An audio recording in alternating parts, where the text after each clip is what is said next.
to this tools and techniques video. It's mostly tools video, I guess. And today I'm going to be talking about brushes because they're really important to our work, and different kinds of brushes give us different results. And using the right brush for the job can make our job much easier, while using a brush that's not so great for the job can make our job really tricky. So I thought I would go over some of my favorite brushes, and gosh, they kind of run the gamut. I'll show you. This is my brush holder here. And you can see I have a lot of brushes, and I won't be talking about all of them, but specific ones. And I have here just a piece of hot press watercolor paper, and I have my beautiful Stoneworks Mill paints in my big box. I need a bigger box. Kelly, if you make any more paint in any more colors, I'm gonna have to have like an enormous box because I love her paint so much. So I'm gonna show you some of my favorite brushes, and we're gonna start with a brush that I say that I use all the time and I tell you to use all the time, but the truth is I'm often lazy and I start using it and then I forget, and that is my mixing brush. So this is a Princeton Neptune 1/2 inch. The brand does not matter. All that matters is that you have a 1/2 inch flat brush in a synthetic fiber, something that's soft enough for watercolor, but that can pick up a lot of paint. And I use this brush to mix my colors. At least I start off that way. And the reason it's a good idea is because, as you can see, I'll pick up some paint here. When I'm picking up paint from a pan, it really has a lot of surface area, so you can pick up a lot of paint and it mixes the paint beautifully on the palette. It also saves our pointed round brushes from unnecessary wear and tear, and your brushes will last much longer if you're using a mixing brush. So this is my mixing brush. I highly recommend that you get one and you get used to using it. The other thing about it is that I use a fairly inexpensive mixing brush, and I've had this one for 4 years. And I just leave it in the paint water in between. And then I just pick it up and pull more color out when I need it to do mixing, okay? And then I just leave it in the paint water, and it's super convenient.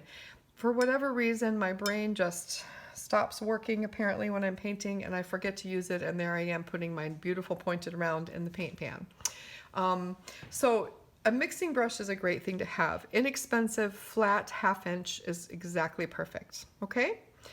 So the next brush I want to talk about is other flat brushes. To be quite honest, I have them. I have several. Most of them are the 3/4 inch size. I also have one that's a 1 inch size. These are all by Princeton. And then I have, this is called a modeler. This is 1.5 inches. Out of all of these, the one I use the most is the 1.5 inch. Okay, and I'm going to show you what it's good for. Flat brushes, for me personally, I mean, I know artists who use only flat brushes and they do the most amazing things. And they're really helpful for when we're painting straight lines and things like with squared off edges. And some artists use them to great effect, and I am just not one of them. So what I do use them for sometimes is if I'm making a big wash. So if I'm making a big wash, I like these big flat brushes. Let me just get a little more paint.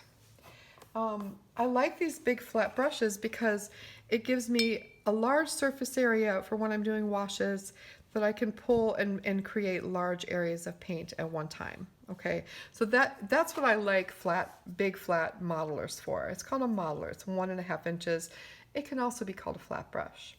So that's really the only time that I use a flat brush. That is not to say that you shouldn't try them and see what you think. Many artists use them because, let's say you're painting a house and you want to get a really nice roof line on something. So let me just get some paint here. So I can make, just this instant straight line with this that's much easier to do than if I'm using a round brush. So I can get good straight lines and super handy for that. Or like the side of a house, you know, where you're coming down and you can just come down with the siding, you know, to make a nice flat area like that. Really, really handy for that. I don't typically paint architecture, so I don't really have a need for this, you know. But I suggest if you do get them, don't get a huge one. Get like a 1 inch or 3/4 inch. 3/4 inch is about as big as I would go probably because I don't paint very big. And then the modelers are really great, the bigger ones for putting down big washes. So those are my flat brushes. I also have an angled flat brush, and I actually do use this, but I mostly use it for expressive painting, and I'll show you why. So if I'm making something that's sort of just expressive, like a lot of times when I sell artwork, I send thank you notes and I hand paint them.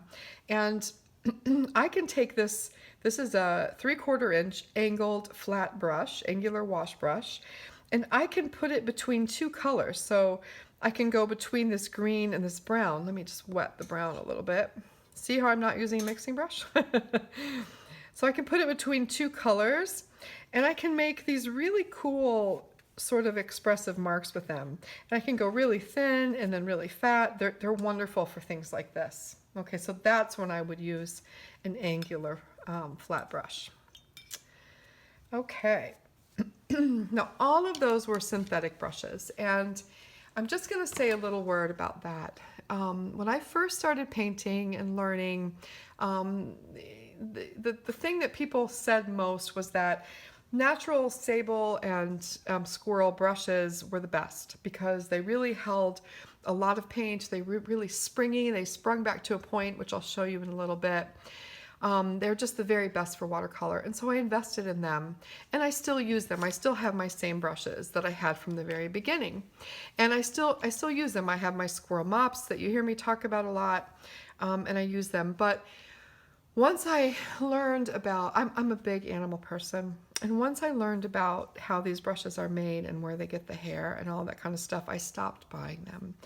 But I will never just throw these away. I will use them till their bitter end because out of respect for those animals and because they are beautiful brushes. But here's the thing, and quite honestly, if synthetic brushes were really, really lousy, then I might have to stick with that. But nowadays, synthetic brushes are as good, if not better, than natural hair brushes. Some of them are just remarkable.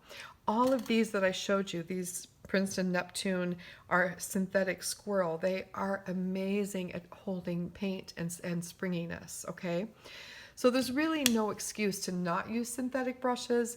And there's also nothing wrong with using natural hair brushes. It's whatever you prefer and whatever makes the most sense to you.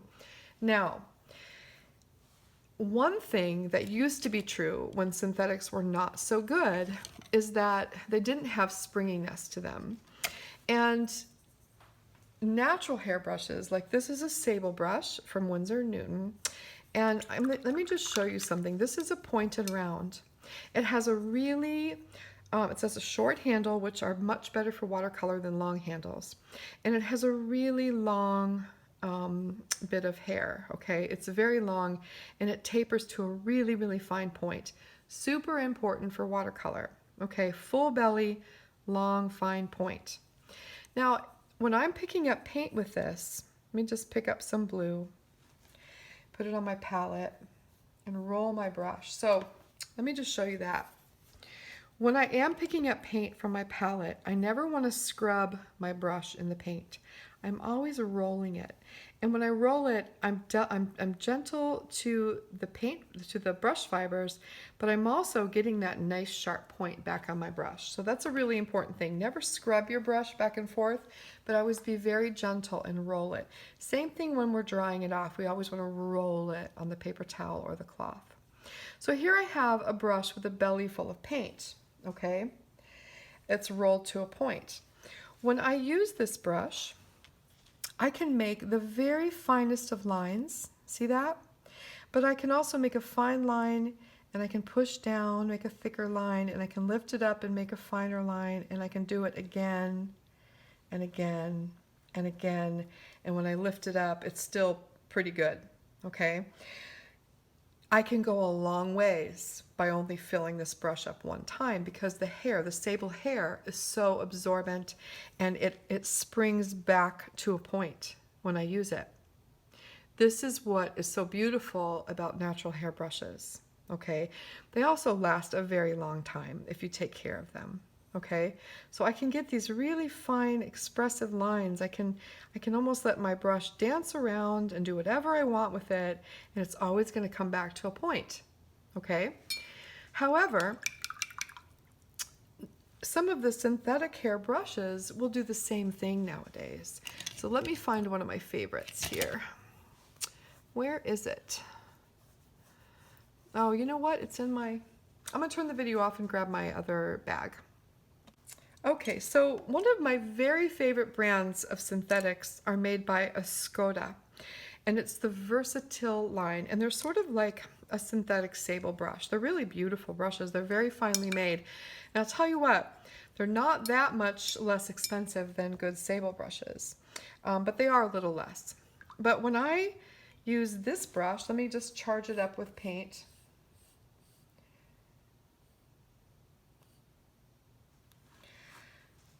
I can get also that fine line, press it down, lift it up, press it down, lift it up, and it still goes back to a point. I can paint very expressively with it. And you see how it springs back? Just like a stable brush. It also holds a tremendous amount of pigment. Let me grab some more. If I fully charge it up, I mean, I can paint a long time with this brush. It's very expressive and bounces back beautifully. It's a great brush. So the Escoda Versatil are super, super good quality synthetic pointed rounds. This is a travel version in a size 8, and I use this brush a lot, okay? So I use a size 8. I don't paint very big. Usually the biggest piece of paper I paint on is a 9 by 12. And even when I've used larger sheets, my subject is usually still about the same size. I just sometimes prefer a lot of white space around my subjects. So I still paint rather small for a watercolorist. And I'm not a miniaturist at all, but I do paint on the small side. I paint a lot of natural history objects and I paint them life size. Okay, so bluebirds aren't very big, right? I'm not going to paint an enormous bluebird. So I tend to use smaller brushes. And so a number 8 is about the biggest that I go. This one is also an 8, this Winsor & Newton. It just has a longer belly, but it really has about the same size. Okay, and you'll notice a little bit of size difference between brands, and that's okay. But generally an 8 is what I'm most comfortable with for the larger parts of my work. I have a couple.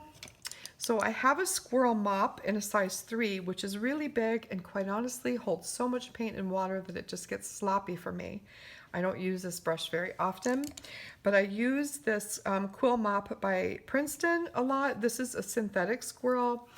It also goes to a really nice point, holds tons and tons of water, and it's just a really great brush for big juicy washes when I need it. So sometimes for a sky, very rarely though. I very rarely use these bigger brushes. But I do have, this is another favorite. I've had this since I first started painting and bought my first good brush. And you can see that it's starting to lose its point. But when I put it into paint and roll it, it does come back to a point a little bit. And I can get a really nice fine line, and it is also very expressive and comes back nicely. Holds a lot of paint. And this brush is by Billy Scholl. I think it's made for her by Raphael. So that's a great one. Another brand that I really, really love for pointed rounds are the Escoda, once again, Escoda Perla. These are also synthetics, okay? They're a white nylon synthetic. These are really stiff, okay? So I like these. They go to a really nice point.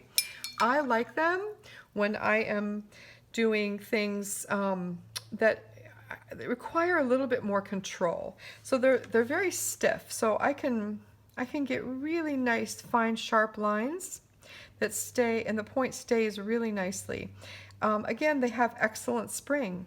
Okay, so they're going to always spring back to a point, which is great. So that's another synthetic brand that I really like. And I have these in, I think the largest I have, let's see, the largest I have is a 6, and then I have a 4, a 2, a 1, and a 0. Okay, and zeros I rarely use, but it looks like this. This is a 5-0. Sorry, I have a 5-0. I don't know why. That's a 3-0. And that's a 0. So I did buy them in the smaller sizes. I'll tell you what, you know, they hardly hold any paint in these like triple and 5-0 brushes. And I find that they're not as effective. I mean, I can get really fine lines, but I have much better luck with like a 1 or even a 0 if I really need fine. But I really can't personally make my lines any finer with a 0 or 3-0 than I can with a number 1. So the Escoda Perlas are excellent synthetic brushes for when you need a little more control. Now there's another brush line that I really like that I started using recently, and these are by Princeton, and these are a little bit more affordable than the Escoda brushes, which can be kind of pricey. But the Princeton, it's the Glacier series, and I have these in pointed rounds from a size 6. I have a 6, 4, 2, and my smallest is a 0. So 6, 4, 2, and 0. And let me just show you how lovely these are. Let me just pick up some of this beautiful Larkspur. It's one of my favorite colors. Let me turn this here. Beautiful point on this brush. Also very expressive. I can get incredibly fine lines, but it also, oops, I didn't get it wet enough. Sorry, guys. So I can get really fine lines, but it's also very expressive. It can dance around and paints really beautifully. All right, I really enjoy these, and I would say they're less stiff than the Escoda Perla, but they're a little bit stiffer than the Escoda Versatil. They're really perfect. I use them the last probably 7 paintings I've done. I've used these brushes. This is a 0, and if I go into some paint with this, I'll show you. It holds enough paint to do a little bit of work, but you have to refill your brush often. But look at that gorgeous fine line that it gets. It's really reliable, this brush. And then it can get a little bit thicker if you need to, but I can get super fine lines, okay, with a 0 in the Princeton Glacier, size 0 pointed round. So those are some of the brands of synthetic pointed rounds that I like. If you're going to get a natural fiber pointed round, my favorites are probably the Winsor & Newton Series 7, but they're really expensive, but they're beautiful brushes. But like I said, I'm going to use mine until they're dead, and I probably won't ever buy them again. Because I used to think I needed them, but I've learned that I don't. I'm just fine with synthetic brushes. So my squirrel mops, as you know, are my biggest treasure. I paint with these brushes all the time, and this one came in a watercolor set. It's made by Sennelier, and they don't actually sell these separately. It came in a box of Sennelier paints. But these brushes, squirrel mops, hold a tremendous amount of water, and they can really get nice and juicy immediately. They can push water around like nobody's business, and they can also snap back to a fairly fine point if I need it to be. It's not as fine as a pointed round, okay? So if I'm going to do really fine detail on something, I don't use a squirrel mop. But for basic detail, it's fine. It can get fairly thin, but nothing like a pointed round. But these, I mean, you can see I didn't dip it back in the paint. Look how much I can do with this tiny brush. Really incredible. But again, squirrel. And once it runs out, I probably won't buy it again. So anyhow, now there are a couple other brushes that I treasure, and I really love these brushes by Branch and Brush, and um, they're soft bristle. I don't know what they're made out of. I think they're synthetic, but I'm not positive about that, but they're very soft and they're very irregular. And when I use these, let me get some other color here. Federal Brick, so gorgeous. So when I use these, I get really a lot of variety. Let me get a little bit brighter color so you can see it. I use these to do tiny landscapes and when I need a very expressive line that's really unusual. This does not let me have much control at all, and I love it. I absolutely love it. You see how it just dances around and swirls? Sometimes it splits in two. It's just, oh, it's so much fun to use. I love these.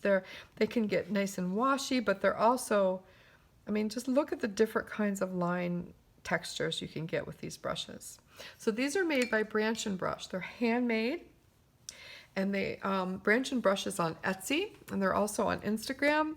These are truly amazing. I love them. I have two in the soft. I've got one that's longer and one that's a little shorter. I like this one for skies and clouds. It's a little bit on an angle. And then I have a bigger one that's a very stiff synthetic. It's just really stiff and chunky, and it's great for scrubbing in trees.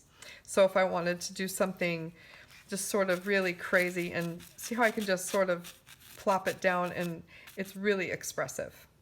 It leaves all sorts of cool little spatter marks on the edge. I can get a very branchy effect for tree foliage.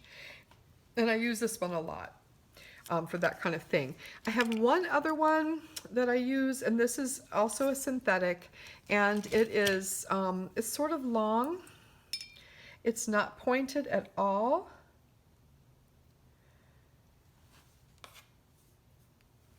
But it gives me a nice varied thinner line. So it's not uniform. You see how it's the hair is split off? I don't know if you can see this, but how the hair kind of split off and makes really, really cool marks. So these are fun. These are not the brushes that you reach for when you're trying to have any kind of control or painting smooth edges or anything like that. They're more for expressive work, and they're perfect for that. Okay, another one that I really love and can't live without is my Willows Blender by Princeton. You've heard me talk about it before. It's in their Velvet Touch line. This is a 1/4 inch. It is great for scrubbing out paint. Once paint is dry, you can use it to scrub paint out or clean up mistakes or clean up edges. That's what I use this for. It's fantastic. So that is a really handy brush to have. And then a new favorite was sent to me by Kelly, and I'm pretty much a pointed round girl. That's just what I use. But Kelly sent me this. It's Princeton Select. It's a pointed filbert. So it's sort of the best of both worlds. It's a flat brush, but it's also a pointed brush, and I am loving this brush. I don't know what I did without it for so long. So let me show you here. I'm going to grab some of this Venetian red. So I can get super, super, super fine lines. I can get flat washiness, okay? It can go on its side and make big washes like a flat brush. But what I love about it is when I'm letting my brush dance around. Let me grab some of this color.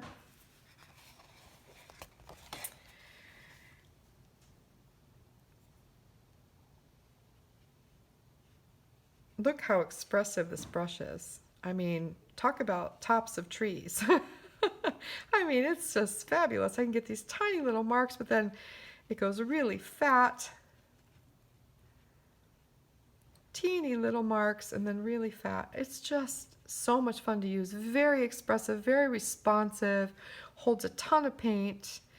But I can narrow in on it and paint the finest details with this brush. Get really nice clean edges with it.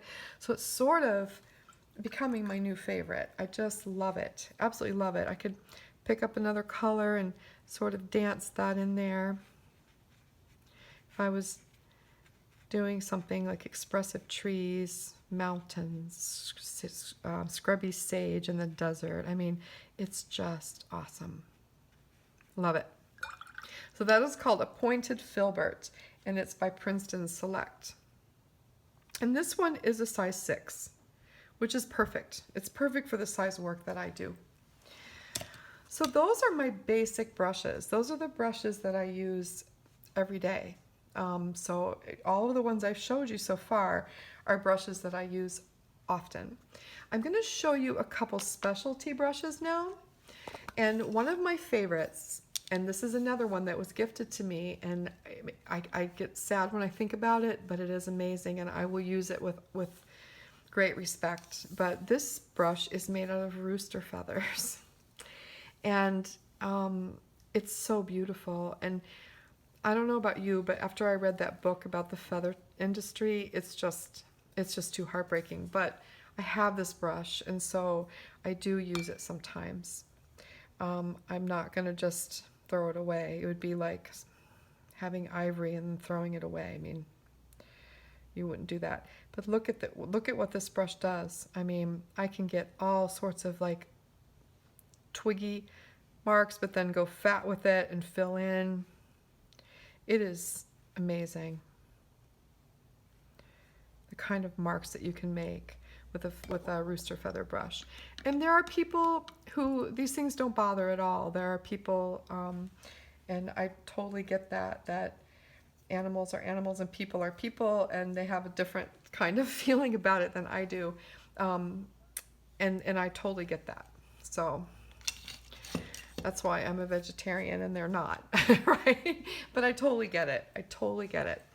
Another one that I use often is this stiff brush, and I am not actually positive what this is made out of. I bought it from Henry Lee at Blue Heron Art several years ago, and it was under specialty brushes, and I want to say it's Badger, but I'm not positive about that. But it's really stiff, and it's sort of like the rooster brush, where I can get just kind of nice stubby short strokes. And I use this a lot when making trees. And I can really get in, like if I take the tip of it, I can make great ends of white pine branches with this. See that? Really effective for things like pine trees.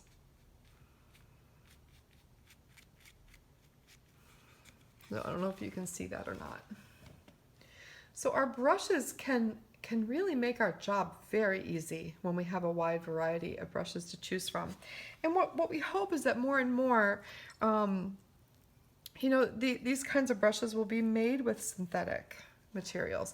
I will say it's really hard to find Japanese and Chinese brushes that are made from synthetic materials. They have a different sense about those things, and most of their brushes are made from animal hair. And I'm looking for my very favorite brush, and I don't see it. Huh. Let me, well, it's very much like this. Oh, here it is, right here. So this is one of the first brushes I ever purchased. I have no idea what it is. It's just a basic Chinese calligraphy brush. And it's made with a bamboo handle, and then I wrapped some beautiful hand-spun yarn that Janet sent to me, and just to make it special. And I use this brush daily. And here is a really interesting thing. So you know how I talked about springiness?